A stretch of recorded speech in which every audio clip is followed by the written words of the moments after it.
Thank you very much for this amazing week. It's a big pleasure to work with you here in Valencia, in Vetera. We're having a lot of fun, master classes, solo concerts. Your second ensemble and you sound fantastic. And I would like to ask you some questions today. György, if you could give one single piece of advice to a young trombonist dreaming of being a trombone superstar just like you are, what would you give him? Which piece? Piece of advice, yes. Oh, it's a very difficult question. Yes, for a young generation. Yes. The first question only is one. Already very hard. Yeah, some funny pieces, because I think for the young generation, the first step to enjoy to play the music, love the trombone, love the instrument, and feel comfortable yourself and enjoy. Completely. So feeling comfortable with the instrument and liking it first of all, right? Yeah, don't push, not difficult stuff. Really, just happiness. Happiness. I completely agree. György, thinking back when you first started playing, was music your sole passion from the beginning, or you had other strong interests that you consider pursuing? I exactly remember when I started to play the music. I was very young and I went to the church, and the brass quintet played in the church, and I was so surprised. And then already the first moment I loved the trombone, maybe because of this slide moving, and then I wanted to play that instrument. And that man was actually my first teacher, and was a little bit shocked for me after, because in Hungary we start to play as a young kids not with the trombone. I started to play with the tenor horn. Okay. The same mouthpiece, and is not so difficult with the slide. And the first 3 years I played with the tenor horn, and after I jumped to the trombone. To the trombone, nice. With how many years old you started? I think I was 6 or 7. Six or seven, and I was 10 when I started to play the trombone. So 6, 7 with the tenor horn and the trombone. For aspiring musicians, understanding the discipline of a professional is key. Could you please describe us your daily routine, perhaps highlighting any long-standing habits or rituals that have become integral to your playing and preparation? Oh, you have good questions.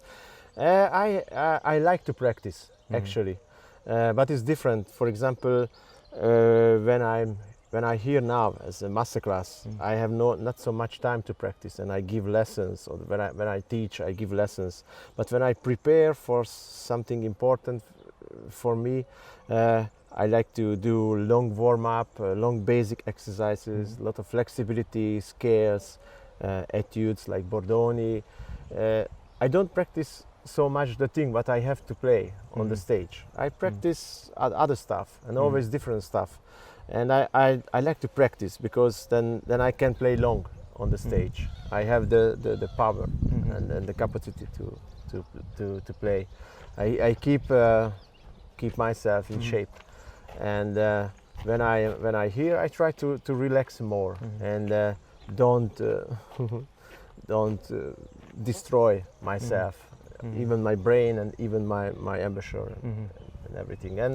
And I think if someone is practicing, I always recommend to my students, you will have never so much time to spend in your instrument together like now. That's why you are studying in the university. Use it, because later you will get a job or you will get a family, and then actually that is the investment period in your life.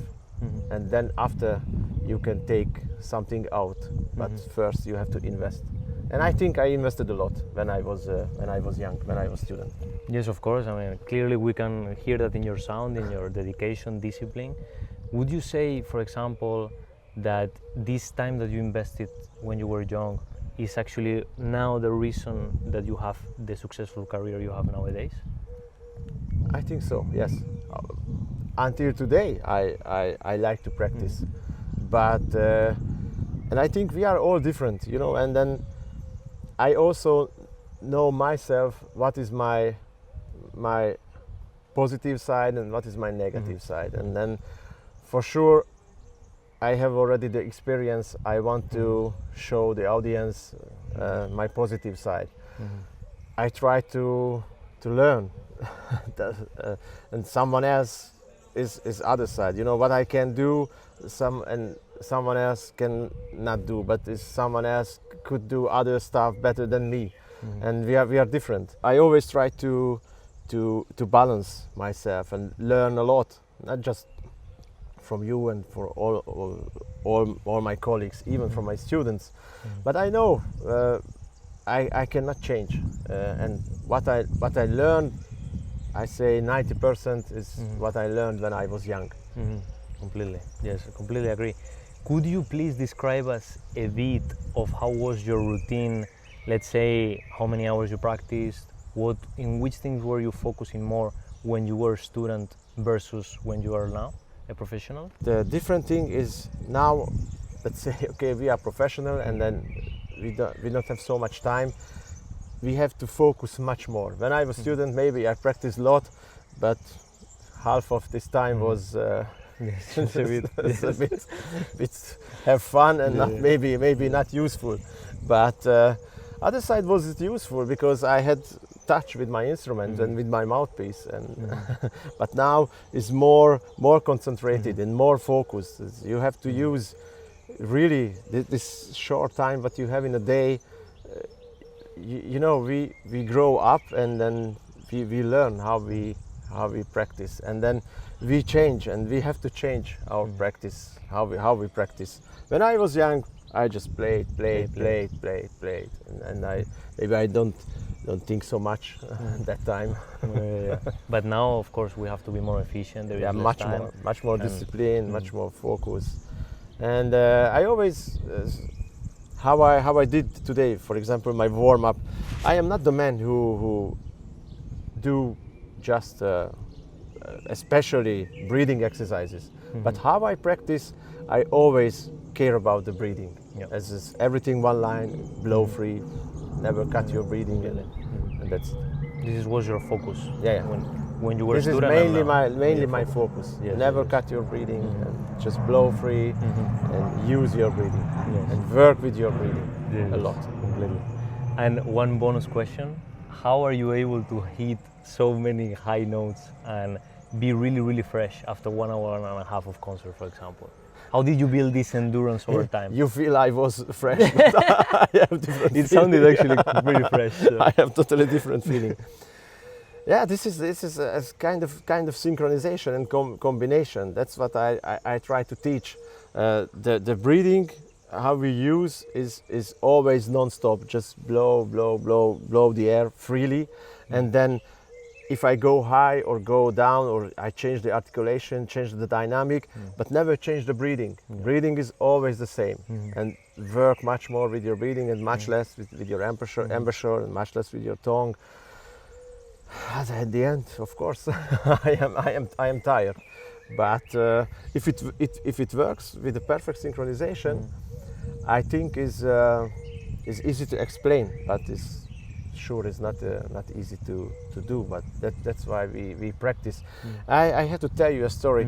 I was swimming when I was young, and we organized a swimming competition for senior sport men's, and then we invited in Hungary as a superstar a man who get a gold medallion in Olympia. Okay. And he was maybe over 50 years old and not so good in shape.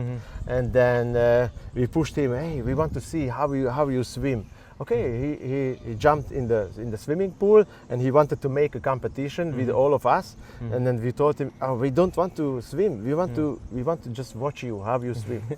And then for me was like, wow, the guy is, how he's moving. It was so smooth. Easy to see, so flowing, and was so fast from one side to the other side. And we are fighting in the swimming pool, and he was just what?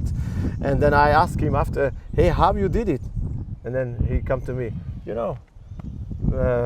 40 years long, if you swim every day, Yeah. 20 kilometer, you will know. Completely. It's so easy. Yes, of course, he found the efficiency in Yeah. actually doing it a lot. It's exactly what we do. And because we are all individual, and then I can recommend to everyone something, or I can give tips what is how you have to practice, but everyone should feel themselves Yes. what is helpful and to feel how it works. Find their own path. Yeah. Yeah, completely. That's an amazing piece of advice. Thank you very much. Hey, thank you. Don't forget to follow György, and also Trombone Second Ensemble is one of the best trombone ensembles I heard in my life, probably the best in the world right now. See you soon. Ciao, ciao. Cool.